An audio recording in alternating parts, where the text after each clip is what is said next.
welcome to another episode of the Virtual Ninja Show. My name is Heike, and today I have Tomer with me, a long-time colleague. Tomer, please introduce yourself. Hi, thank you for having me. Hi, everyone. My name is Tomer Teller. I'm the Group Program Manager for Microsoft Security Exposure Management. That's a new product that we released to public preview a few months ago. And I'm here to talk a lot about what it is and why we need it. Yes. And, we worked together when you built Microsoft Defender Vulnerability Management, which is its own product now. It's also part of Microsoft Defender for Endpoint. And now you moved on to the next big thing. So why did you move on? Not from a career perspective, but, it's not similar, but still somehow connected, because vulnerability management helps people to stay secure. What is now that exposure management? Yeah, that's a great question. So you can imagine that the world evolved in the last couple of years. Our customers adopted many new attack surfaces. Now they need to deal with cloud security, identity security, endpoint security, SaaS security, OT security, AI security, and every new technology brings in a new set of issues, attack surfaces, and ways for attackers to breach in.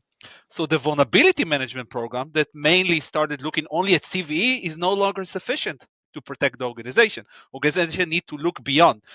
A good example would be XDR. Right? We all started with protecting the endpoint with EDR, but then we understood, there's a lot of things, a lot of context that lives outside of the endpoint that will help the defenders discover and investigate an attack. And this is where the term extended XDR was born. The same thing is now happening in posture. And this is why we're moving on. The evolution is here to move us from a vulnerability, just looking at CVEs and endpoint issues, to the full exposure of the organization. Okay. So that product that you built, and I think it's now available for customers, is it in public preview? What is the current situation? Yeah, so we released Microsoft Security Exposure Management. I'll use the shorter term exposure management, or even MSEM. This is kind of the shortcut. We released it to public preview on March on the Microsoft Secure event a few months ago. Since then, we had massive amount of adoption and customer asking a lot of questions, requesting a lot of capabilities. And it's so fun, to see the kind of the reaction of the customers, kind of the loved, but also the requests, because naturally, every customer has their own environment and their own topologies, their own set of unique constraints, multiple kind of security tools, not just from Microsoft, from different vendors. And they're really asking us, help us build an effective exposure management program. And this is kind of a maturity step in the right direction. One question still around vulnerability management. Are you doing this now new with this product, or are you using what vulnerability management and other tools are providing? So how is that logic working? Great question. And I'll use the same analogy that I used earlier for EDR and XDR. XDR is not a replacement for an EDR. On the contrary, in order to build an effective XDR, at the core, you need a great EDR. And the same thing happened with exposure management. At the core, we need a very strong best-of-breed vulnerability management, but we also acknowledge it's not enough. In order to build a full exposure visibility, we also need best-of-breed identity security, cloud security, endpoint security, SaaS security, and so on. And this is exactly what Microsoft Security is building across all of the different products. Exposure management, you can imagine, serves as the glue that connects the dots between all of these great technology, taking best-of-breed security solutions and bringing them to a best-of-suite solution. Okay, cool. And I would assume that especially when it comes to that exposure management, there's a different people in an organization that are interested in getting reports or results or something. So is that also because the portal is pretty like for a security analyst, for a security admin. So for exposure management, you have different personas that are looking there, or who is the target audience? I think this is one of the interesting area, at least from a product point of view, kind of the product discovery. We acknowledge that eventually, when customer buys security solution, that their main intent is to do pre-breach security posture, the jobs to be done is similar. All of them, each in every solution, you need to discover, prioritize, remediate, and report up to your chain what's going on. The challenge today that we heard loud and clear for customers, we bought so many tools from so many different vendors, so it's becoming so hard for us to report because portion of the data lives in this tool, another portion live in that tool, and another bigger portion live in a different tool, each of them with a different query language, each of them in a different schema, with a different set of API, freshness rate, and it's a challenging for us to truly build trust with our leadership. They need a solution that connects all the dots, unify them, normalize it, cleans everything, and actually helps them build the trust so they can report up and say, this is the actual kind of denominator, this is the ground truth. Wow. So this is kind of a big challenge to our customers. We've seen all kind of state of maturities from customer that building it on Excel, right? Kind of point in time, they need to report up. They're quickly pulling all the data, doing all the calculation on Excel. The next day, that Excel doesn't mean anything, right? Because it's stale. Next day, things are changing. All the way to customers that couldn't wait for an exposure solution, so they build their own homebrew solution. They spin up a data warehouse, they connected all the solutions, but then kind of they hit a big research challenge of normalizing the data that coming from different locations. So we have a lot of different customers that are trying to solve the reporting challenge, each one with its own maturity. So your product, I don't want to call it, it's a better Excel spreadsheet, but it's basically what people try to do in a spreadsheet. You build a full product that's specialized for showing the risks and attack surfaces and hopefully options to remediate. I would go beyond that. We're not just a visibility tool or reporting tool. I would say reporting is a side effect of the fact that we're bringing everything together. We're helping pushing that, and this is a very important capability of the product. But the essence of an exposure management is our ability to grab an insight from one place, grab an insight from another place, could be different vendor, different schemas, different query language, bring them together and show how perhaps two low findings can actually become critical, right? Because let's take an example. Let's say the customer has a CSPM solution, best of breed, that finds all the different solutions, and let's say that the customer have an endpoint security solution, best of breed. When those solutions scan the assets they responsible for, they're doing a great job, but they're doing it only locally, meaning that the endpoint only looks at the endpoint, the cloud only looks at the cloud. Unfortunately, you cannot protect an endpoint or a cloud without looking at the broader kind of spectrum of exposure that putting it at risk. You can, for example, you have a virtual machine, you can scan it, and maybe it has no risk. Maybe if there's a low CVEs that were detected, no misconfiguration, and so on. However, you might be blind to an endpoint developer that have access to that virtual machine. The virtual machine is not aware of it. The cloud security solution is not aware of it. The moment that you connect the dots, suddenly see kind of the gotcha. Oh, I didn't know that there's a developer somewhere in the world that have access to the cloud and putting it at risk. And the reason for that, risk is transitive.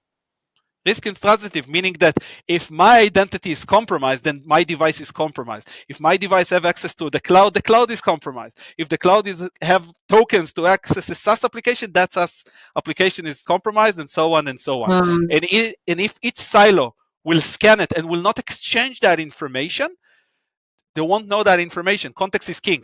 And our job in exposure management is to connect the dots and kind of facilitate a context exchange point where suddenly every product is supercharged.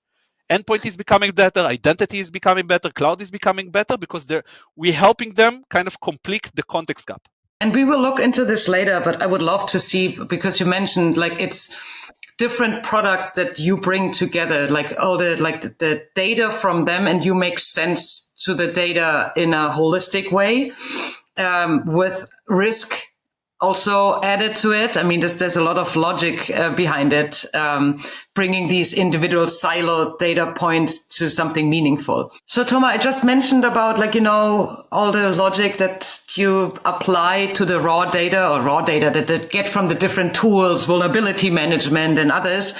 But how does it really work? Like, what are you doing under the hood to bring exposure management value to customers? So at the heart of exposure management, I would say 3 core components, right? The first one is our ability to understand the industry category attack surface management, or in other words, we need the ability to get an inventory of all the assets and all their issues in one place.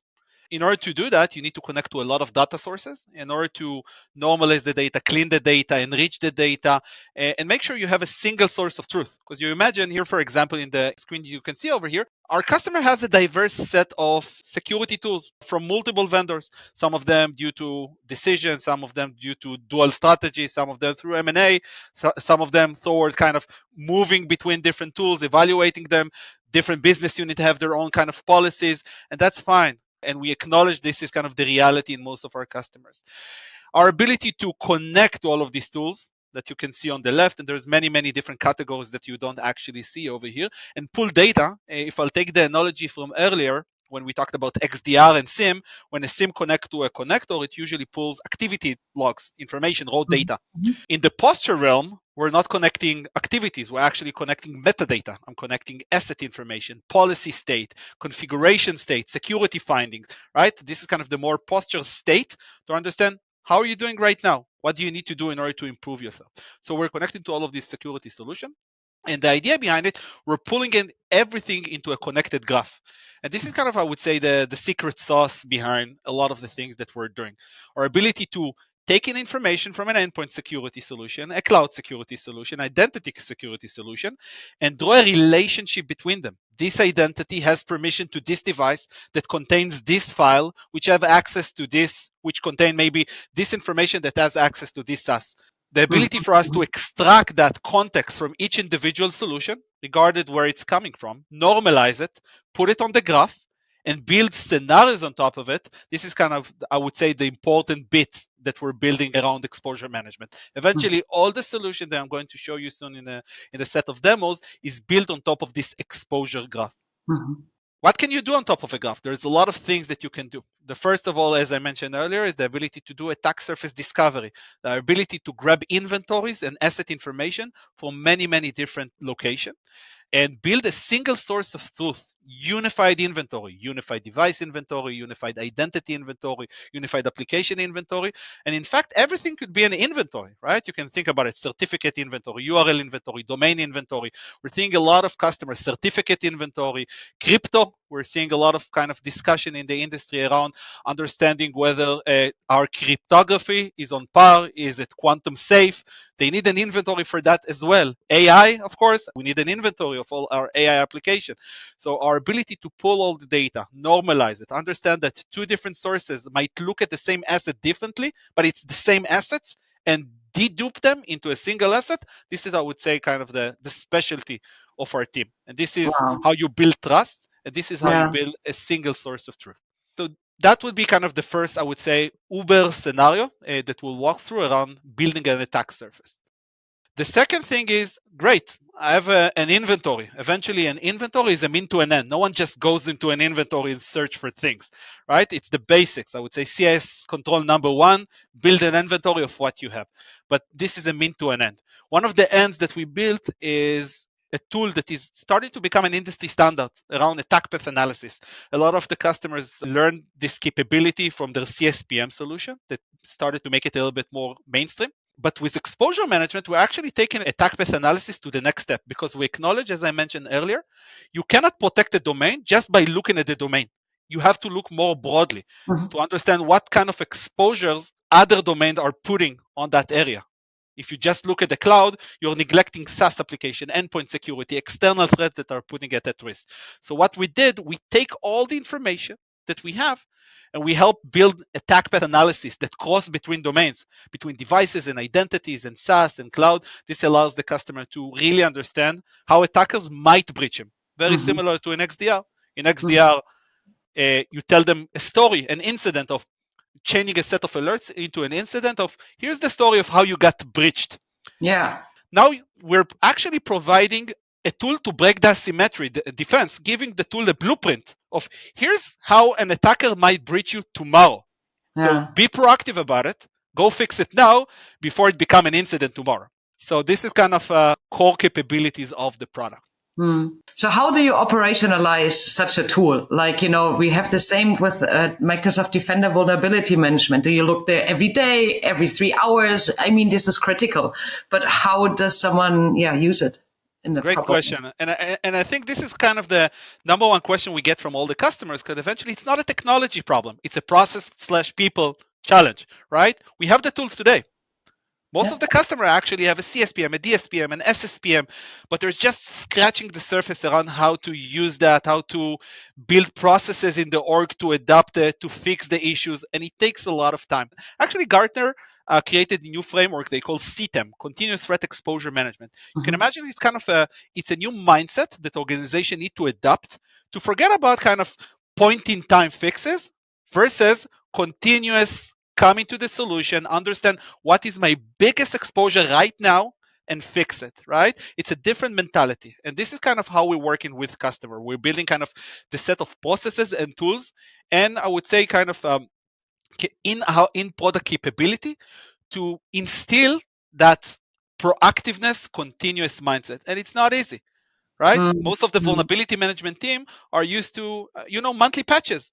We have an SLA. We need to fix this patch Tuesday. We have this 0 day. We have an SLA for 48 hours. Let's go.